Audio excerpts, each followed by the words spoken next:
Од град во село за нов почеток е името на новата мегамерка која што денеска ја промовираше лидерот на ВМРО ДПМН Никола Груевски. Со оваа мерка која, како што кажа Груевски, не само што ќе се донесе додадена вредност во земјоделството, туку има и социјална и економска предност.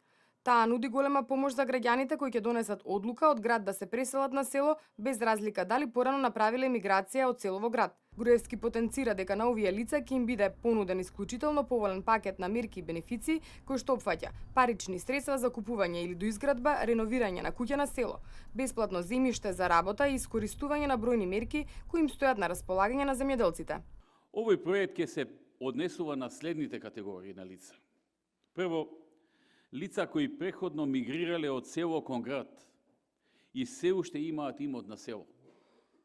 Второ, лица кои преходно мигрирале од село кон град, но не го задржале имотот на село.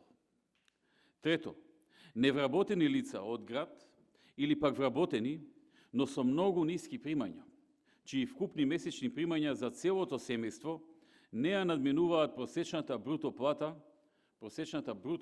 од 30.074 денари, односно нето плата од 21.813 денари како вкупен приход во семејството.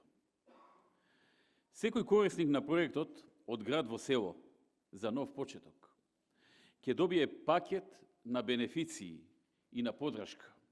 Бенефитите кои ќе ги добијат граѓаните од оваа мерка, како што образложи лидерот на ВМРО ДПМН Никола Груевски, се грант од 6.000 евра за купување, изградба или реновирање на куќа на село, бесплатно државно земјоделско земјиште од 3 хектари, еднократна месечна субвенција од 15.000 денари во траење од 18 месеци или вкупно 270.000 денари, задолжителни обуки за предприемништво за започнување на водење бизнис, а на располагање ќе им биде и ново промовираниот проект за ангажирање на земјоделски советници. Исто така, бенефитите кои може да ги искористат оние кои ќе аплицираат за мерката се и субвенција од 80% за имплементирање на систем капка по капка и набавка на високо приносен добиток, а ќе биде овозможена и бесплатна концесија на пасишта. Достапна ќе биде и мерката за помош од 10.000 евра за млади земјоделци, како и 50% финансиска поддршка за набавка на трактори, механизација, како и подигање на лозови и овошни насади. На корисниците ќе им стои на располагање и можноста за здружување во задруги, каде што ќе добијат за 7 или 15% повисоки субвенции, а целосно ќе може да ги користат сите мерки преку ИПАРД програмата, која покрива 50% од трошоците за инвестиции во земјоделството. Овој проект ќе се однесува на следните категории на лица. Прво, лица кои преходно мигрирале од село кон град и се уште имаат имот на село. Второ, лица кои преходно мигрирале од село кон град, но не го задржале имотот на село.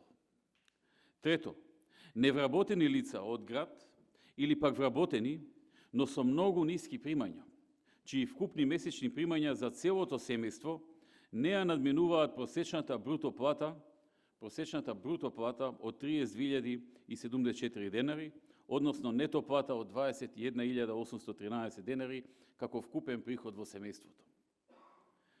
Секој корисник на проектот од град во село за нов почеток ќе добие пакет на бенефиции и на поддршка, или поконкретно.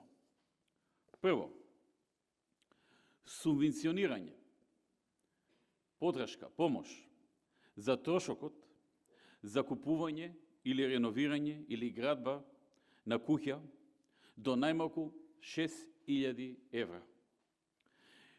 До најмногу, 6.000 евра. Висината на оваа субвенција се одреди по истражувањето направено на цената на куќите во селата, која е далеку пониска отколку во градовите, пред се заради немањето побарувачка за нивно купување и миграцијата село-град.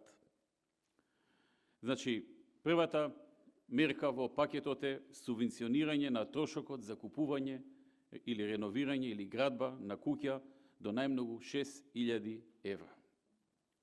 Оние кои веќе имаат куќа на село, ќе може субвенцијата до 6.000 евра да ја искористат за реновирање, за доградба, надградба или на самата куќа, или на земјоделски објекти како плевни, штали, магацини, складишта, силоси и слично. Второ, добивање на бенефиции за добивање на државно земјоделско земјиште до 3 хектари бесплатно. Според Груевски, целта на оваа мерка е да се искористат огромните потенцијали кои што ги нуди македонското село, а целта се села до 500 жители. Владата преку Министерството за земјоделство, шумарство и водостопанство дополнително ќе објави о кои села ќе понуди ваков пакет, а проектот ќе трае 2 години, од јануари 2017 година до јануари 2019 година.